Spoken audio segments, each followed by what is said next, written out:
Olá, muito bom dia a você que acompanha a partir de agora mais um capítulo deste mundo corporativo na CBN.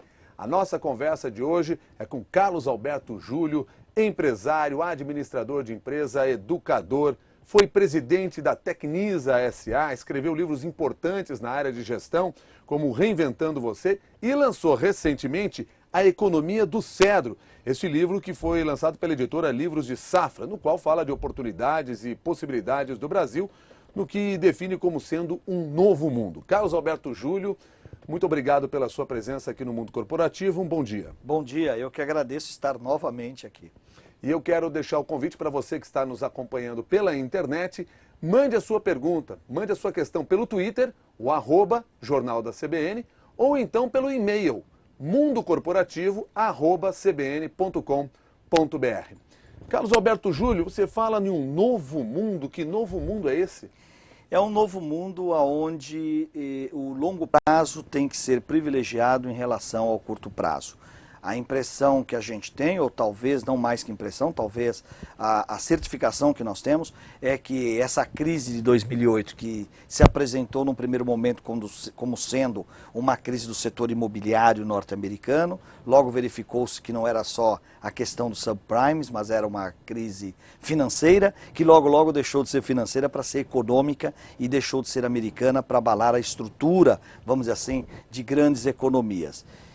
O que nós deduzimos de todo esse movimento, que ela foi uma crise ética, que ela foi uma crise moral, ela foi uma crise da falta de princípios, no sentido em que nós empresários, executivos de alta reputação e bem preparados, vivemos aí algumas décadas apostando no curto prazo e não pensando no longo prazo. Isso vale para a questão da sustentabilidade do planeta, da ecologia, mas vale principalmente para a sustentabilidade dos negócios e da própria economia. E se nós olharmos aqui para o Brasil, nós vamos verificar que as empresas, seus gestores têm aí um desafio enorme, que passa por esse período de crescimento econômico, aumento de demanda, tem enormes oportunidades. Como equilibrar-se assim, nesse cenário em que a ansiedade pelos resultados positivos é muito grande também? Eu acho que foi muito aquela coisa, assim, veja bem, a velocidade das mudanças, a velocidade por novos resultados ou por resultados, tem acelerado também e modificado a forma de gerir as companhias. Pega o modelo Wall Street. Então, no modelo Wall Street, você tem que entregar um resultado anual. De repente, quando você perdia o ano, você não tinha mais como recuperá-lo, o que faz o Wall Street? Cria a figura do quarter. Então vamos checar a cada trimestre. De repente eles dividem o trimestre em 3 e vamos verificar mês a mês. E algumas instituições, até semanalmente é verificado esse resultado. Os executivos passaram a ser premiados ou remunerados pelo resultado de curto prazo. Então, mais ou menos, figurativamente, o que passou a acontecer? Não interessa se o pato é macho, eu quero é ovo.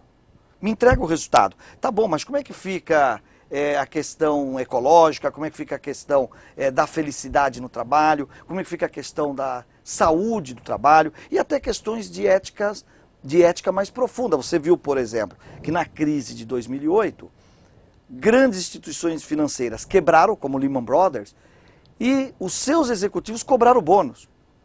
Quer dizer, imagina onde nós chegamos, quer dizer, o banco quebrou, acionistas perderam dinheiro, clientes perderam dinheiro, mas eu, executivo, quero saber do meu bônus. É essa a proposta da economia do cedro. Como é que nós criamos, ou continuamos criando prosperidade, mas com sustentabilidade? Como é que a gente continua gerando riqueza, mas talvez com uma distribuição mais justa dessa riqueza? Como é que nós associamos o pensar ao fazer? E fundimos essas duas ideias, esses dois conceitos. Carlos Alberto, você já se referiu à economia do cedro, que aliás é o nome do seu livro, e o Eugênio pergunta por e-mail, no mundo que exige rapidez em tudo, como que as empresas devem ter uma política de cedro, que demora muito a crescer, pode esperar para desenvolver seus projetos, conquistar mercados e a própria existência delas? Eu acho que é uma grande pergunta, até porque ele já disse aí por que economia do cedro. Obrigado ao Eugênio. A ideia é essa mesmo. O cedro é uma árvore que cresce 1,20 m para baixo da terra nos primeiros anos, enquanto cresce apenas uns 20 centímetros para cima da terra. Na verdade, a metáfora do cedro é exatamente essa. As raízes vão se aprofundando e quando ela encontra nutrientes, sais minerais e água suficiente, aí ela começa a crescer para cima. Portanto, o cedro leva aí de 20 a 30 anos para chegar a uma idade adulta. Agora, o grande benefício disso é que quando ela está adulta, né, ela leva depois 500 anos de vida, tem uma vida de até 500 anos sem nenhum cuidado humano. Eu acho, Eugênio, que nós, nos nossos negócios, temos que começar também a pensar da mesma forma. Ou seja, tá certo, a velocidade, a mudança, a busca pelo resultado, mas não dá mais para entregar o curto prazo sem pensar no longo prazo. Na questão da sustentabilidade ecológica, fica muito claro para as empresas que dependem da ecologia. Quer dizer, uma empresa de papel, de celulose, se não cuidar da matéria-prima vai dar problema. Mas não é só a sustentabilidade ecológica, né? Nós estamos falando aqui da empresa que, embora tenha os períodos, os ciclos de vida das organizações sejam cada vez mais curtos, essas organizações elas vão ter que ter uma forma diferente de gerar lucro e de gerar prosperidade. Talvez, para resumidamente a gente colocar aqui, o princípio que mais se adapta a isso é o tal do glocal. Quer dizer, as marcas serão globais, os serviços serão globais, a imagem de marca e de reputação das empresas vão continuar sendo global porque precisa de escala, mas a tua atuação vai ser local. A empresa e aquela marca vai ter que estar inserida na comunidade, atender aquela comunidade, e não é só em termos de adaptação de produtos. Nós estamos falando aqui principalmente de conduta e de interação. Bom, me ajuda a entender então melhor o conceito da sustentabilidade. Há sempre uma confusão quando nós tratamos disso, porque o primeiro pensamento de sustentabilidade vem para a questão realmente ambiental. Primeira coisa. E como você traz para a economia a lição do cedro, eu queria que você nos ajudasse então a ver um pouco isso de uma maneira mais ampla. Como é que funciona esse conceito da sustentabilidade dentro da corporação? Você se referiu, por exemplo, à criação de uma marca e a manutenção dessa marca naquele mercado, o reforço daquela marca. Mas nós vamos muito além disso. Então, veja bem, sustentabilidade, lato sensu, que significa? Como é que eu repito no futuro os ciclos de sucesso do presente? Então, como é que eu vou garantir que a minha empresa no futuro terá mercado, terá as mesmas oportunidades, eu vou continuar evoluindo e crescendo? Para que isso ocorra, a empresa hoje vai ter que estar inserida muito mais naquilo que a sua comunidade, o seu cliente, os seus stakeholders, na verdade, acredito que a empresa precisa ser e ter. Eu vou dar um dado interessante para você. Uma pesquisa que foi feita há 4 anos com um grupo de recém-formados, com 5 anos de trabalho, os 3 primeiros desejos desses jovens eram salário, bônus e plano de carreira. O mesmo grupo, não as mesmas pessoas, mas o mesmo grupo, feito agora em agosto do ano passado, apareceu uma causa para defender, um sistema ético de avaliação e remuneração baseada em resultado. Olha que interessante. O jovem está dizendo assim, eu não quero trabalhar em qualquer empresa. O que vocês fazem aí? Quão importante vocês são? Quão éticos vocês são? E eu quero essa ética também na minha avaliação. O que é ética? Lato sensu. Aquilo que vale para mim, vale para todo mundo. E o que vale para todo mundo, vale para mim. Veja bem que ninguém está falando em isonomia. Ninguém está falando do mesmo salário para todo mundo. Ele está dizendo, olha, se eu contribuir mais, eu quero ganhar mais. Se eu contribuir menos, vocês me pagam menos. Percebe que há totalmente uma mudança no sentido da cabeça do líder, do gestor, do investidor. O consumidor continua também fazendo a mesma observação. Eu quero comprar de empresas que que se sinta responsável por aquilo que ela polui, pela qualidade dos produtos, pelo relacionamento com o cliente. Vamos pegar o caso, né, hoje, emblemático, B2W. Imagine vocês, junção de Submarino com Americanas, eles criam, aí talvez chegaram a ter quase 60%, 70% de todo o e-commerce brasileiro. Não é? Quer dizer, uma empresa muito forte, muito potente, etc. e tal. Que ocorreu com o crescimento da economia. Eles não conseguiam entregar, começaram a atrasar, tiveram problemas seríssimos agora no Natal. Tudo isso faz com que a gente repense, ora, como é que eu me preparo para crescer? Porque a impressão que dá é que quando a economia está crescendo, oportunidades são para todos, a gente vai ganhar muito dinheiro. Não é verdade. Você pode destruir uma empresa no crescimento, porque você só tem 2 alternativas. Ou você investe e se prepara antes de oferecer, antes de vender, você se prepara para entregar. Ou segundo, você tem que ter uma habilidade, uma competência para trocar as turbinas do avião em voo. E nem toda empresa está preparada para fazer isso. Então você imagine duas marcas poderosíssimas, como Americanas.com, como Submarino.com, se comprometendo ou comprometendo essas marcas no e-commerce, porque não se prepararam para atender ou para atender adequadamente como deve ser. O que ocorreu? Nos últimos anos ela perdeu participação de mercado, enquanto outras empresas que foram num processo mais estruturado acabaram ganhando. Portanto, no mercado não é uma corrida de 100 metros, é uma maratona. E todos esses atributos têm que ser pensados pelo novo gestor, pelo novo administrador, no que eu chamo a era da economia do cetro. Nós estamos conversando com o Carlos Alberto Júlio. Você pode participar dessa nossa conversa também aqui no Mundo Corporativo, através do Twitter, o @Jornal da CBN, ou pelo e-mail mundocorporativo@cbn.com.br. Nosso assunto hoje é gestão, sustentabilidade, a partir da ideia da economia do cedro.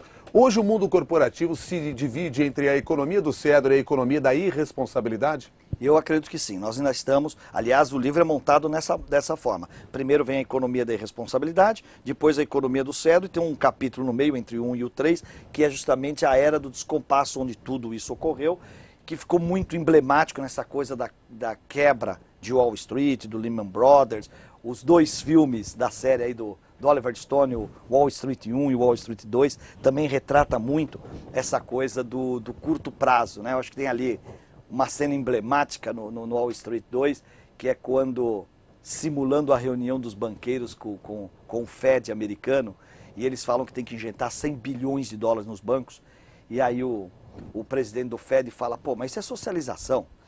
Eu passei 30, 40 anos lutando contra essa ideia, isso é estatização, né?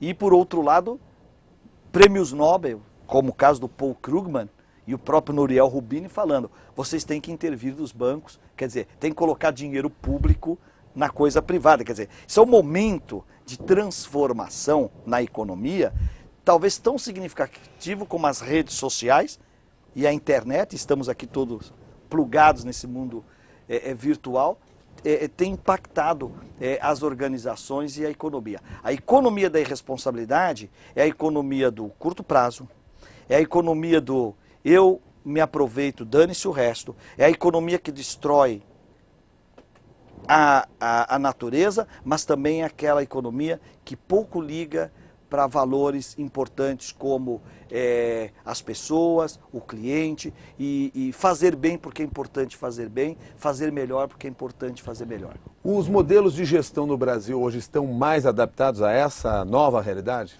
Eu acredito que nós tenhamos no Brasil hoje um processo acelerado, não só de conscientização, como de aprendizado das modernas técnicas de gestão.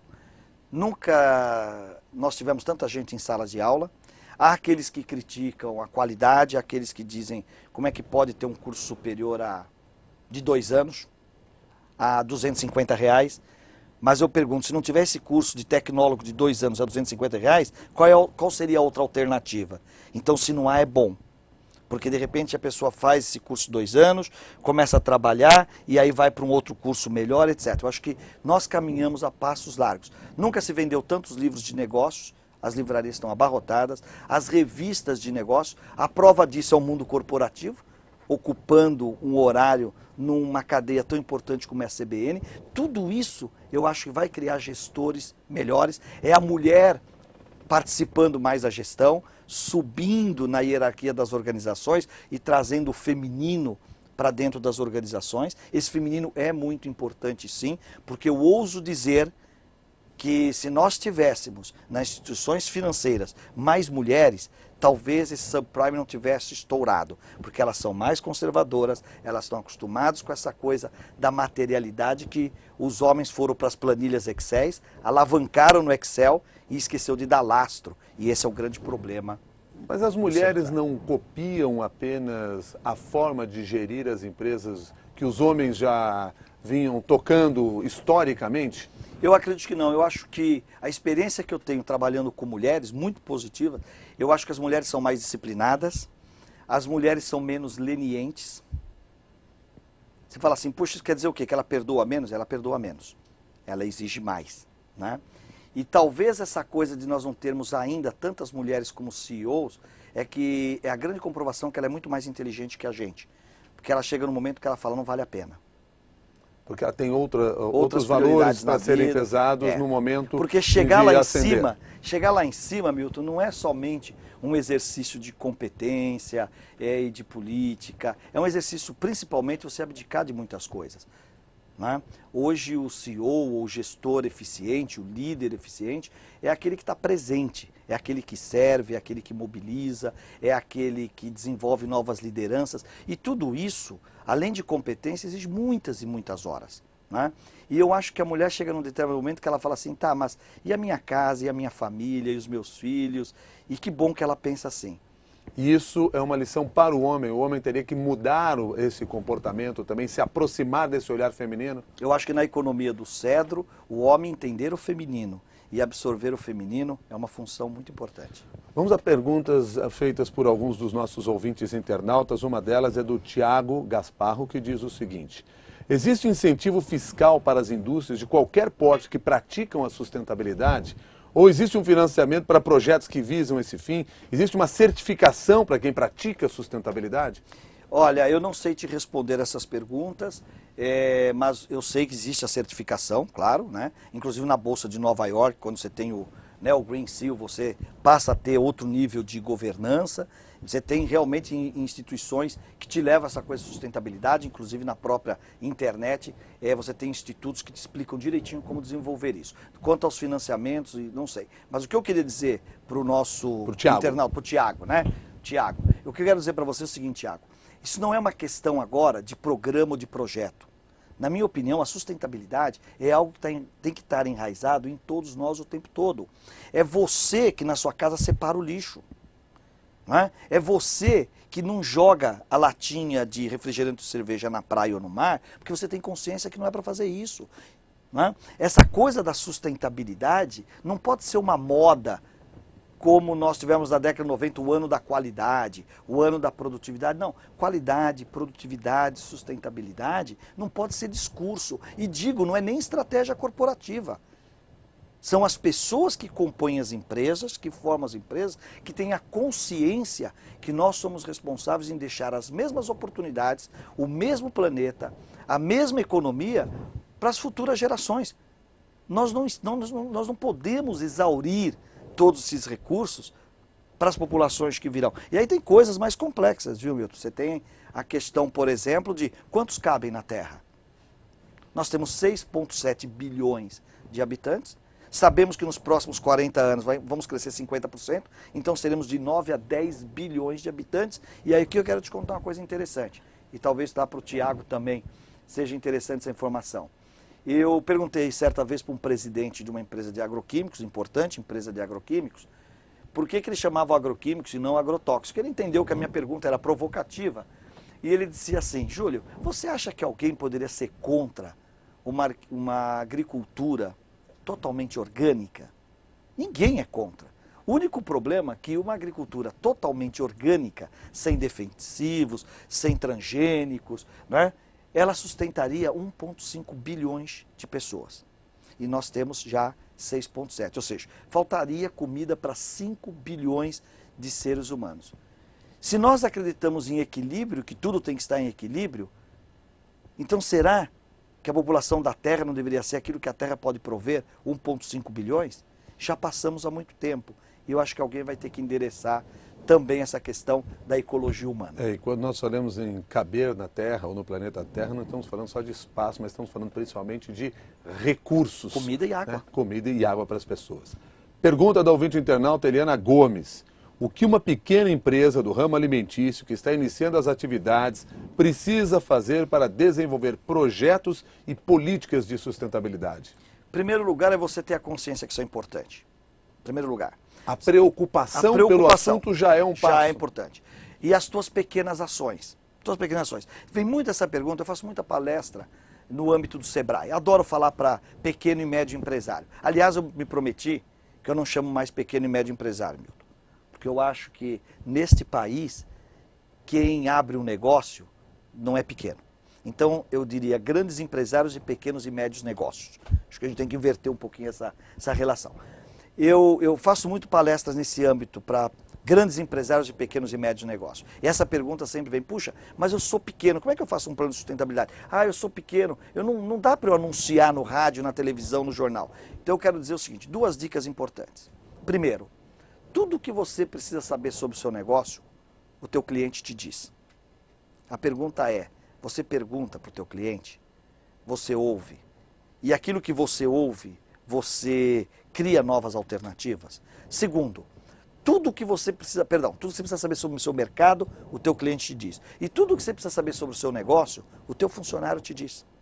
Então, se ela tem uma pequena loja, um pequeno varejo, qual é a minha recomendação? Que tal uma vez por mês, você chegar 2 horas antes na loja, prepara lá um café da manhã para os teus funcionários, senta com eles durante 1 horinha e pergunta, o que nós estamos fazendo de bom para os nossos clientes? O que nós não estamos fazendo de bom? Né? Quando o cliente não compra aqui, ele compra onde? Né? O que nós estamos fazendo com o lixo da nossa loja, com o papel?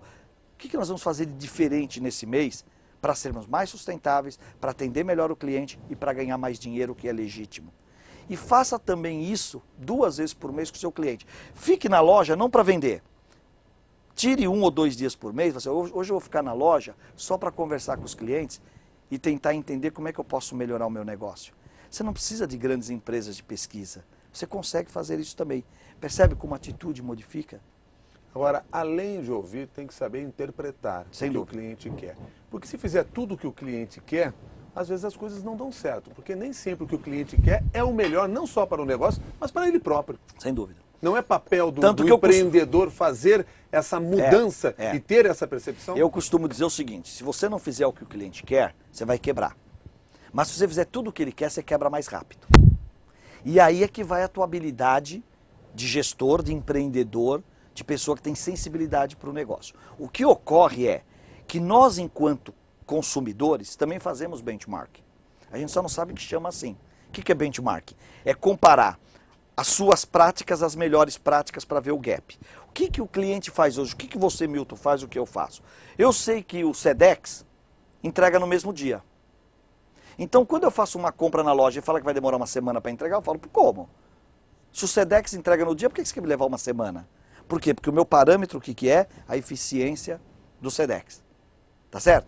Quando eu vejo que eu entro num site de e-commerce na internet, de uma empresa que eu nunca vi, que eu não conheço, e lá ele me divide em 5 vezes no cartão e aceita todos os cartões, como é que você pode aceitar ir num restaurante, às vezes bons, de classe, né? Como os do Belarmino aqui em São Paulo, o Figueiras Rubaiá, etc., restaurantes muito bons, mas você chega lá e só aceita uma bandeira de cartão de crédito. Ah, mas é que essa bandeira dá este ou aquele privilégio para o restaurante? Bom, então é o seguinte, você prefere se aliar ao seu fornecedor do que servir o seu cliente? A gente sabe de tudo isso. Então o que acontece? Esse gap entre o que o cliente deseja e o que você pode fazer, sabe quem cumpre? A linha de frente, quem atende o cliente. Portanto, a regra é o seguinte, tenha as melhores pessoas da sua empresa, aquelas que falam com o cliente. E aí entra uma outra questão, que é equilibrar a tecnologia com as relações humanas. Porque hoje há um hábito e a ideia de que nós temos que avançar tecnologicamente, implantar mais tecnologia na nossa empresa para atendimento melhor, mais qualificado, melhor produtividade, etc. e tal. Como é que a gente equilibra isso com a relação humana, que me parece, por tudo que você está dizendo, fundamental? Fundamental. É o tal do high-tech, high-touch, né? Quer dizer, alta tecnologia, mas também com um toque humano. Existem hoje profissionais competentes que sabem estabelecer essa coisa do relacionamento com o cliente. Eu vou dar um exemplo rapidinho para você, já que você citou a Tecnisa. Lá na Tecnisa, por exemplo, o que nós percebemos? Que você conversava com o cliente, imagina o seguinte, você compra um imóvel, uma coisa cara, mais que isso, você compra o sonho da sua vida, que é a sua casa própria. Só que nós vamos construir e entregar daqui 30 meses. Como é que a gente conversava com o cliente nesses 30 meses? Via boleto bancário. Você quer uma coisa mais feia do que falar com o cliente, só lembra de você quando você cobra. Então o que nós criamos? Nós criamos ao longo desses 30 meses 19 pontos de contatos com o cliente. 19 pontos de contatos. E resolvemos fazer o seguinte, via a mulher. Casal via mulher. Pesquisamos e vimos que o que é comum a todas as mulheres é que todas gostam de caixa. Caixa, né? Então, Esses 19 contatos são caixas que a gente manda. Exemplo, assinou o contrato, uma semana depois, mandamos a primeira caixa. Essa primeira caixa tem o quê? 2 tacinhas e um champanhe dizendo assim, olha, muito obrigado por ter comprado um apartamento Tecnisa, eu sou a Patrícia Guimarães, sou o seu contato aqui na Tecnisa, porque precisar tá aí meu telefone, meu e-mail e tudo mais. E enquanto a gente vai cuidar de construir seu apartamento, vai tomando aí, comemorando com o senhor Milton a sua aquisição. 40 dias depois, recebe outra caixa, mas outra caixa, o que tem lá dentro? Olha, dona fulana, nós sabemos que esse negócio de apartamento tem escritura, tem planta, tem boleto, e os homens não são muito organizados nisso. Então, para não ficar um papelzinho em cada gaveta, nós estamos mandando uma pasta para a senhora organizar todos os documentos do seu apartamento. E é uma pasta de aço, com o número da unidade, com o nome do prédio e tal. E assim vai. E a última caixa que ela recebe é as chaves. Pois é. Esse é o high-tech, high-touch. Por quê? Só com tecnologia você consegue fazer isso para 15 mil clientes. Saber a caixa que foi e a que não foi, o time, só com tecnologia. Com um grande CRM, né, um software que a gente chama de Customer Relationship Management, faz a gestão da relação com o cliente. Você precisa de tecnologia. Agora onde está o high-touch? Está na caixa, está o que vai dentro da caixa, está na mensagem da caixa, está em tratar a partir da segunda correspondência, não põe mais senhora. Fala, Vera, aqui é a Patrícia. Né? E as pessoas sentem isso, as pessoas querem se sentir tocadas. Nada disso, porém, funcionará ou terá resultado se ao final dos 30 meses eu não tiver o meu apartamento, que é o sonho de quem buscou aquilo. Ou seja, o resultado final ele ainda é o que vai acabar faltando. E hoje um grande desafio para todas as incorporadoras, porque o que nós estamos vivendo hoje? O mercado aqueceu demais, vendeu-se muito e começa a faltar mão de obra e até materiais. Então, os possíveis atrasos que vão ocorrer, e eu acho que de forma generalizada, não acho que são grandes atrasos, mas isso conturba a vida, porque às vezes a pessoa que comprou o apartamento já transferiu o filho da escola esperando a entrega das chaves. E de repente o cara não te entregou a esquadria, você não terminou o apartamento, é realmente um problemazinho. Para poder resolver isso, as incorporadoras têm legalmente 6 meses de carência. Né? E é dentro desses 6 meses que a gente tem que se esforçar para não atrasar. E nós estamos falando aqui de planejamento. Também. Tema proposto pelo Felipe Oliveira através do e-mail, que comenta o seguinte, ou pergunta, com base nas incertezas que vivemos em relação à Copa do Mundo, que análise o senhor faz sobre a forma com a qual as empresas no Brasil lidam com o planejamento de projetos? Nós não lidamos com planejamento de projetos. Quando eu faço a palestra de um livro que também passou aqui pelo mundo corporativo, que é a Arte da Estratégia, às vezes eu começo assim, quando não é um evento fechado para uma empresa, quando é um evento aberto, eu costumo perguntar assim para a audiência, quem aqui na sua empresa tem um planejamento estratégico estruturado, tem uma estratégia definida e um planejamento montado para entregar essa estratégia? Sabe quanto dá, Milton? O quê? O número de pessoas que levantam? Menos de 1%. É mesmo? Menos de 1%. Por quê? Então, o que eles estão me dizendo é o seguinte, não, na minha empresa eu não tenho planejamento estratégico. Então não é só de projeto.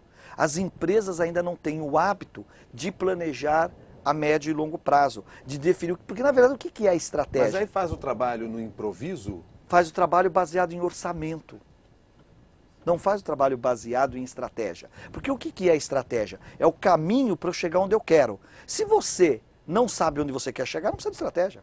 Então, normalmente, o que as empresas fazem? Elas fazem um orçamento. Ela olha para o ano anterior e monta um orçamento para esse ano. E segue o orçamento. Isso daí é meramente questão financeira, de controles de desempenho, etc. Mas a estratégia é diferente. A estratégia é como é que eu me faço único? Como é que eu me faço diferente? E isso as empresas não têm. E está se provando isso com a questão da Copa do Mundo também. Né? Quer dizer, você ouve falar lá, por exemplo, do estádio do Corinthians em Itaquera, mas de repente fala, bom, não tem como chegar. Não, mas tem um duto da Petrobras. Mas não viram isso antes de pegar o terreno? Tem um duto da Petrobras enterrado? Infelizmente, esses são grandes desafios. Mas na economia do cedro que eu coloco é o seguinte, essa é a grande oportunidade, Milton. Esse é um país a construir. Todas as grandes economias do mundo se fizeram ricas porque construíram seus países. E nós temos hoje uma estabilidade financeira e econômica e um país a construir. Esse é um tsunami do bem. E a gente tem que surfar essa onda. Pois é, no livro você fala sobre algumas peculiaridades dos brasileiros. De que maneira esse perfil interfere na gestão dos negócios e na maneira, inclusive, do profissional agir no mercado de trabalho? Olha, Milton, eu trabalhei 16, 17 anos no mercado internacional. Viajei pelos 5 continentes, trabalhei muitos anos na África, no Oriente Médio, etc.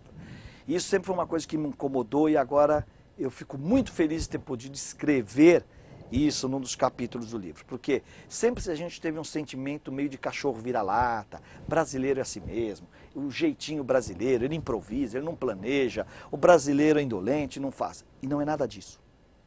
O que nos faz um povo diferente e que vai construir a quinta economia do mundo é a nossa diversidade.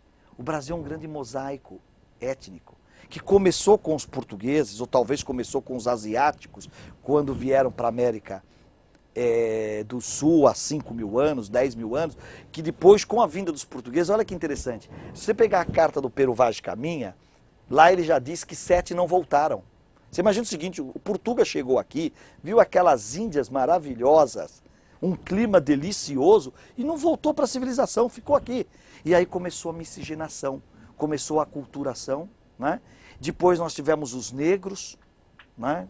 Depois tivemos as imigrações mais ali da Primeira e da Segunda Guerra Mundial, os alemães, os judeus, e mais recentemente os coreanos, os chineses. Esse grande mosaico e essa diversidade é que faz o jeitinho brasileiro, que faz a inovação e a criatividade do brasileiro. Então, eu acho que é o contrário. Este país tem nessa etnia as suas potencialidades maiores. Até porque o que dá sinergia são os diferentes.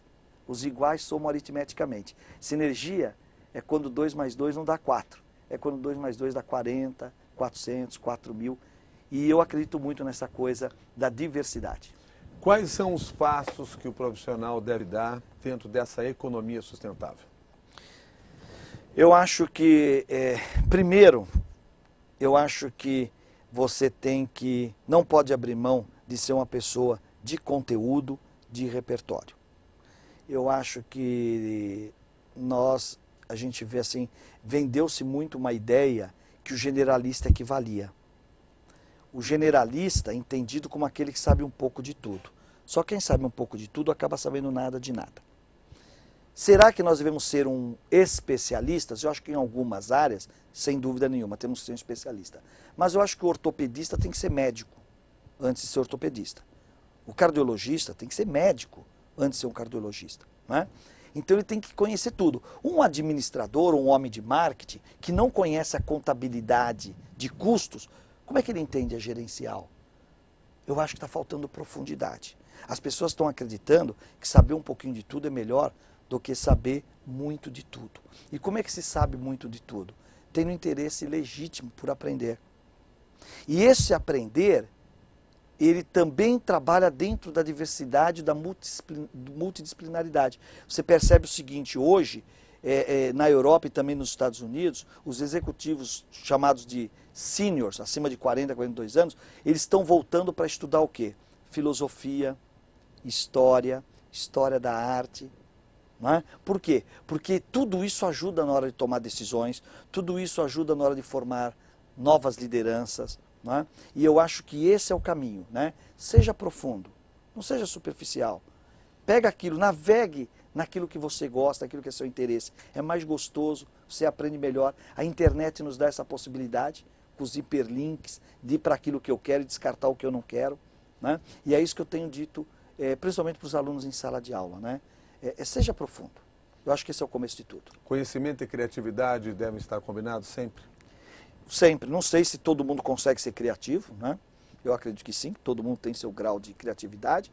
Eu acho que o principal aí, pelo menos pegando assim, como eu me descobri como profissional, eu acho que é essa questão do talento. O que é o talento? Talento é aquilo que você faz bem e todo mundo diz que você faz bem. Aquilo que você faz bem e só você acha que você faz bem é ego. Não vai te ajudar muito. Agora, se você tem algo que você faz bem, todo mundo diz que você faz bem, você deve explorar isso. Explorar mesmo. Se você é um grande comunicador, tem que estar na CBN. Você é um grande comunicador. Se você é uma pessoa que adora pesquisar, você vai estar dentro do departamento de pesquisa, vai estar dentro de uma universidade. Qual é o seu talento? O que é que realmente te dá prazer e você faz tão melhor que a média que todo mundo diz? É muito importante descobrir qual é o seu talento. Carlos Alberto Júlio, muito obrigado pela gentileza de conversar conosco. Eu que agradeço. E mais esse capítulo aqui do Mundo Corporativo. Até uma nova oportunidade. Eu agradeço você, aos internautas e também aos ouvintes da CBN. Muito obrigado. Tá certo. E eu agradeço a você que acompanhou essa entrevista do Mundo Corporativo pela internet. Muito obrigado pela sua participação.